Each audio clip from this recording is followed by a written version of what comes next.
Welcome to Ignite Your Confidence for women in leadership who want to speak up and stand out. I'm your host, Karen Laus. Here you'll get all of the tips and tools that you need to stand out with unshakable confidence. Let's dive into today's episode. Hey.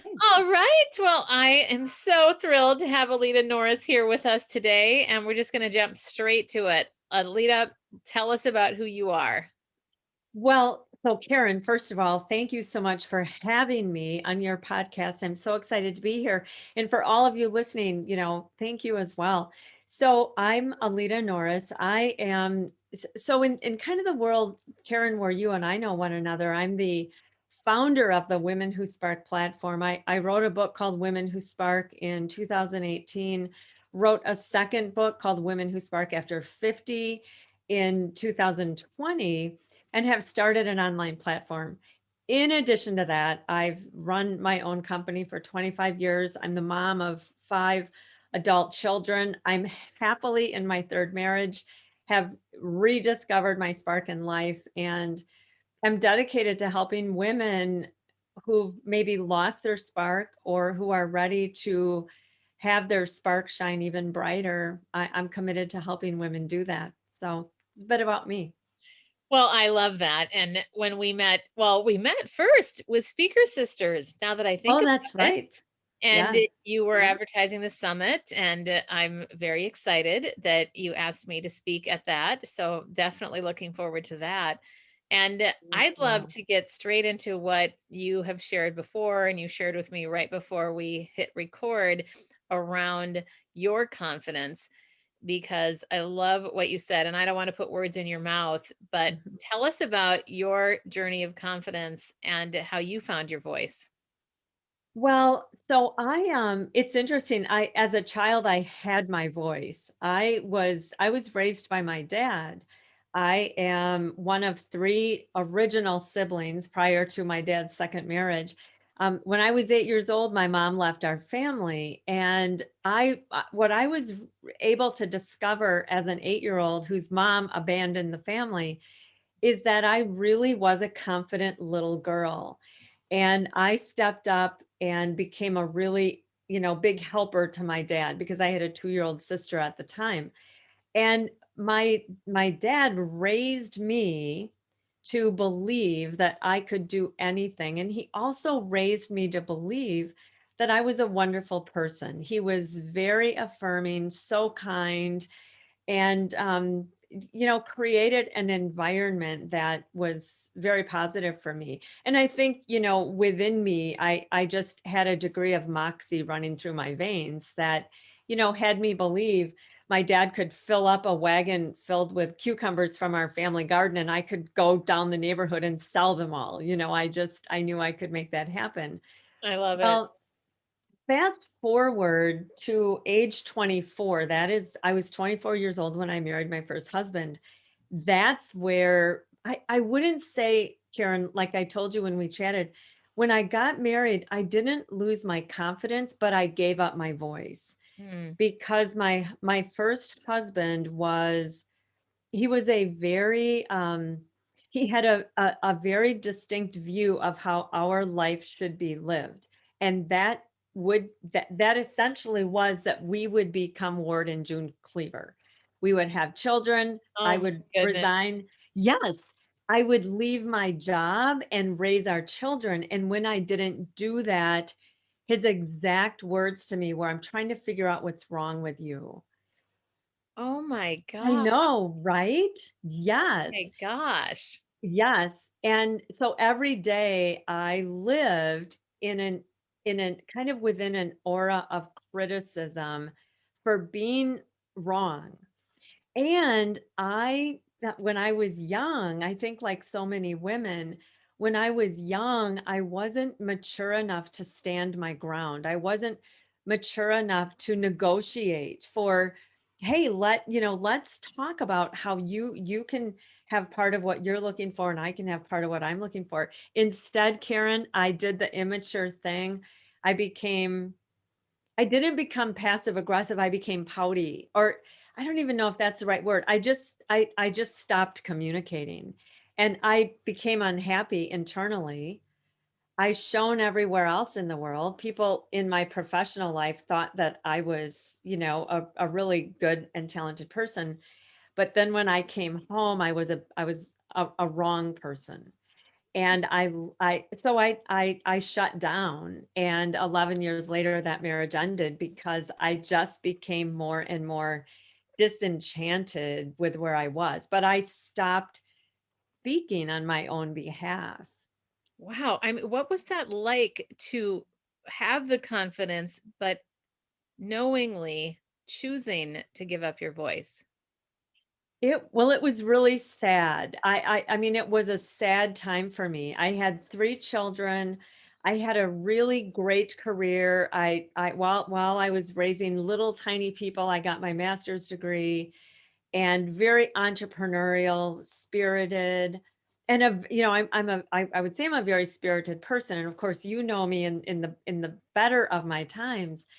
And, it was very sad to me. It was very disappointing, and I remember telling my husband at the time, I don't even know how to navigate this. I feel like I'm married to, like, a father, except you're nothing like the kind father who raised me. Oh, So wow. it was a lonely time. I think I've heard a lot of women who are, in relationships that aren't really happy ones to say, "I'm in a relationship, but I'm very lonely." Hmm. And that's how I was, Karen. I was in this relationship, but I was very lonely because I wasn't allowed to be who I am. Yeah, it was a Wow. disappointing time in life for sure. Oh my goodness. Well, Yeah. I'm so sorry that happened, but I'm also so glad for where you are now. I want to come back to something that you said just about the allowed piece. I Mhm. wasn't allowed. I just find those words fascinating, and how Mhm. often we as women default to someone else to decide for us or to Oh make my gosh. choices, Mhm. or like you said, you made the active choice to keep the peace. Right. Yeah. And I Yeah. I just I'm really struck by that because I feel like there are so many women that are going around either knowingly making choices Right. potentially like that, some not even taking advantage of the power to choose. Uh, Absolutely. Well, and so Karen, you and I both work with women, and I've worked with women in my professional work for years. Professionally, I'm a leadership coach. On the side, since about 2004, or a little bit later than that, I've coached women as just kind of a side passion project. And what I've discovered about women over kind of the first half of their adult life is they gradually give up who they are while they're taking care of everybody else's needs. So not only are they prioritizing the needs of others around them, it could be their significant other, their children, their parents, their siblings, their neighbors, their bosses at work, their coworkers. So they're prioritizing the needs of those people and giving up a focus on themselves. But a lot of women are also approval seekers. And so they will kind of organically, almost invisibly move away from who they are toward what other people want them to be. I mean, that was part of my experience. And then what's happening right now is smack dab in midlife. Once for women who do have children, once the kids leave, and once, for example, they reflect back on a decades long career and think, oh, I've done this for so long, I'm not really happy. They kind of look up and they're wondering, who even am I? Like, who am I? what Mm. what do I stand for? What do I want? What do I like? And they just don't know. And there's a sentence or a concept in the book, called Fierce Conversations by Susan Scott, very early on in the book, and it says that, well, her context is relationships die gradually and then suddenly. And I think for a lot of women, we lose our confidence gradually and then suddenly, or our sense of self, we lose it gradually, so gradually that we don't know what's happening. Kind of like putting a frog in a pan of cold water and gradually boiling it, right? It's like I don't even realize it's happening. And then all of a sudden I look up in midlife and I'm disenchanted and I'm disappointed. Mm. Midlife disappointment is a real thing, but I think it sneaks up on us. Don't you think so? Yeah, A lot yeah, of women? exactly. I know, I do very much. And I think about this whole concept of choice. And Mhm. I'm so what you said really struck me, that made me think about my own example years ago now, really short, I would say it probably right after I turned 40.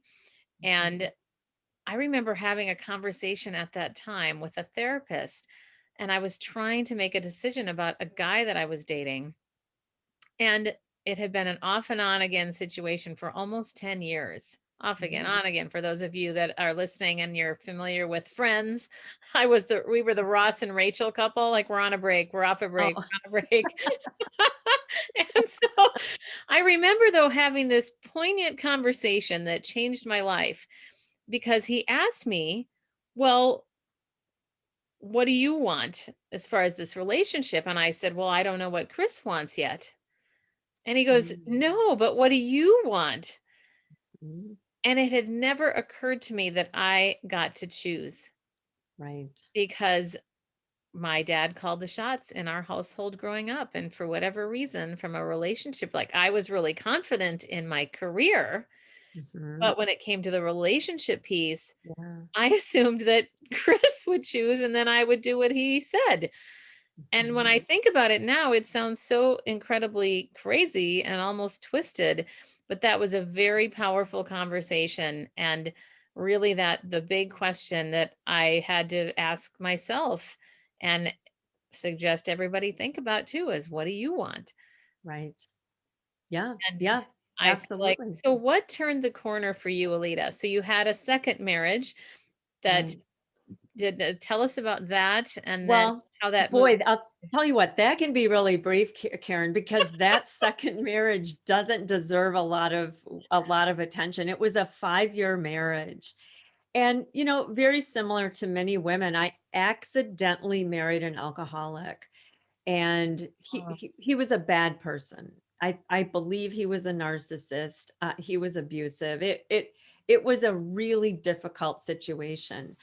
And so when that marriage ended, my desert in life really was 2 back-to-back divorces in the span of about 7 years. And, that's where and again, like many women, I I think I nursed my wounds for a while. Like, I was at kind of my worst for about a year, where I just thought, "Holy smokes, have I wrecked my life? This is a ridiculous situation that I've put myself in." And then I decided that I would make good of it, that it would not go to waste, and that and fortunately in our world, so many people turn their mess into their message. And we grow the most during adverse times. And I really think I became a better person because of the hardship. I became more selfless. I paid a lot more attention to women. I looked more into the eyes of women to see what really was in there, because I know nobody knew the hardship that I was going through, because I put my fake smile on every day, like women do. And so about 2 years after my second divorce, I hired a life coach, an amazing woman, Katie Brazelton, who has written 8 books. wow. Her first book was Pathway to Purpose for Women. And I read the book and I hired her. And in my work with her, decided that I would one day write a book and begin to reach women to help them, grow beyond that adversity. And it wasn't until 12 years later that I finally sat down to write the book. I just so happened to name the book Women Who Spark. 12 steps to catapult happiness, cultivate confidence, and discover the purpose of your life. I named the book, and then Women Who Spark.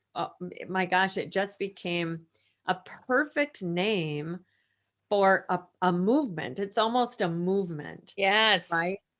it is. Because who doesn't want to talk about getting their spark back? And so that gave that, just that whole evolution, knowing that that was in my future. And of course, meeting my now husband, we've Mhm, been together for 12 years. He's amazing and lets me be exactly who I am, mhm. completely to a fault. And so I'm living my best life now. I'm 58 years old, and I'm at the happiest that I've ever been. But I had a desert, and I think we all have a desert.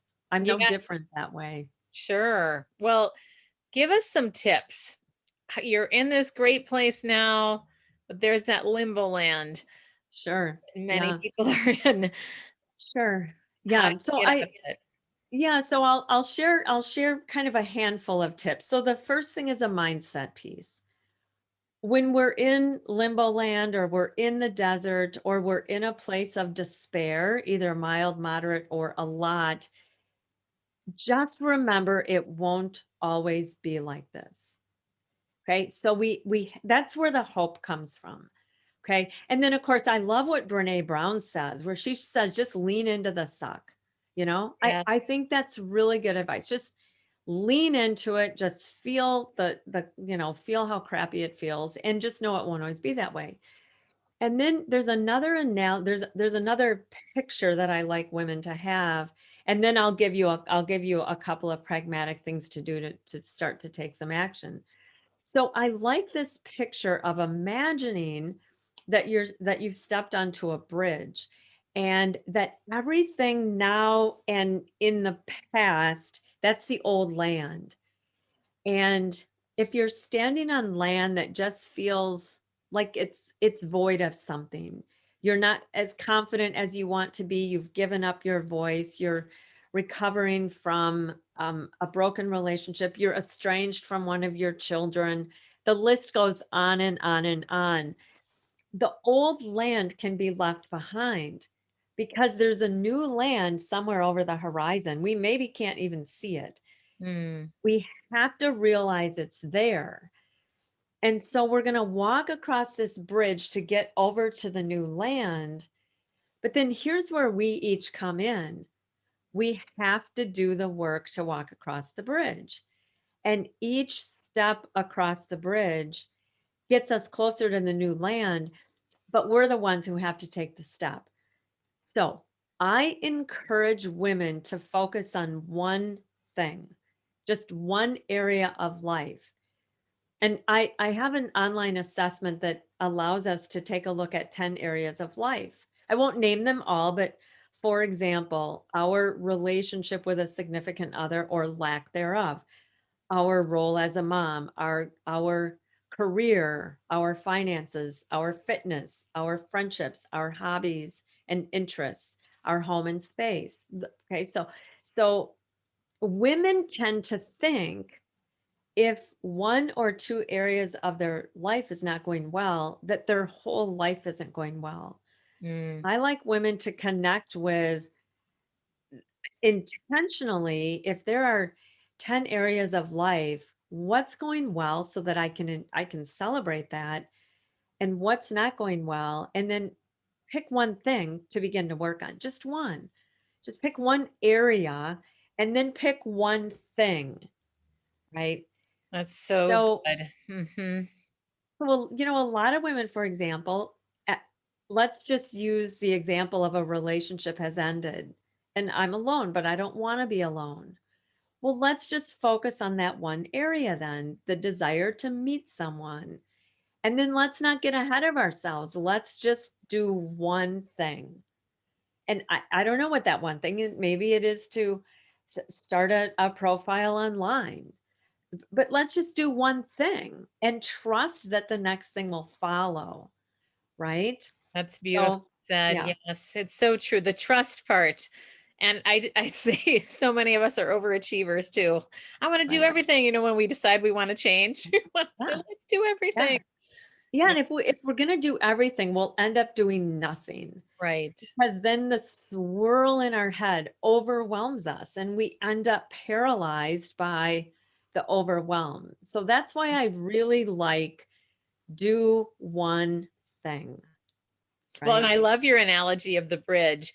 I was Hmm. at a retreat years ago, and I love the phrase that this guy used, up until now. So people, Oh, yes. I just love that phrase. It Mhm. makes me think of the same idea. And then Right. I have to share a story of when I had a really horrible breakup many, many years back. And the coach that I had said, similar to what you said about leaning into the suck of Brene Brown, she said, well, how long do you think it's going to be horrible? Mm. Oh, yeah. There was something really powerful about just saying, well, I hope to God in 6 months it's going to be better. Hmm. And Yeah, yeah, just hanging on to that 6 months made me feel so comforted yeah, and helped yeah. pull me out of that, or have that Mhm. perspective pull me out of the Right, feeling that in the emotion that we're in that moment, it does feel like it's going to drown us. right. Yeah. Yeah. What a great question. Yeah. How long will it be terrible? Not forever. Exactly. Because sometimes it does feel like it goes on and on. All right. Yeah. Any other tips, Alita, before we wrap up? Well, so Karen, confidence is really your space. See, I think the last thing that I would share, because confidence is such a big thing, even in the work I do, confidence is a skill that can be developed. It's not a trait. You don't either have it or don't have it. You can build confidence. And that also is one step at a time. And I've seen women and one day not feeling confident, but by the next day, something they did gave them a sense of confidence that they didn't have the day before. And that's what each step across the bridge does. Because with each step that I take, my confidence starts to grow. And I would, kind of leave you with that thought and leave your listeners with that thought that if you're looking for confidence in your life, get up off the couch, step away from Netflix for a while, put down social media, stop scrolling, and start to take some action on your own behalf. Progress equals confidence. Don't you think, Karen? Mhm, mhm, Mhm. mhm, absolutely. And it's so true. It's just one thing at a time. It's kind of like Right. the analogy of driving in the car with the fog lights, and all you can see is the fog, but it's right in front of you, or you can't see beyond what's right in front of you, is my point. Right. And Right. to remember that that's okay. And you Mhm. trust, like you said earlier, you trust that you're going to be shown the next step when you take that first one. But we Right. do have to start with that first step. Well, tell us about the summit. Can't Oh wait. my gosh. Coming up. Yes. So I Yeah, want to hear two things. I want to oh, hear your vision and okay. what we talked about already, the movement of the women who spark. I'd love to hear a little bit more about why a summit, and then a little bit more tangibly about that and anything else you want to share. All right. Well, so there are thousands of women in the Women Who Spark community. And if any of you, by the way, are interested in the free Facebook community, it's called Women Who Spark Tribe. We're very discoverable on Facebook. So we have thousands of women in the Women Who Spark community. And I've had women over, and this community is almost 2 years old. And I've had women over time say to me, Alita, you should do a conference. You should do a conference. And so I thought, okay, you know what? They're nudging me. So I'm going to do that. And of course, in the environment that we're in right now, and with the advent of so many virtual summits, I said, well, let's just lean in and do this. Love it. And let's bring women who have a message and who have a spark to share with other women. Let's bring them together.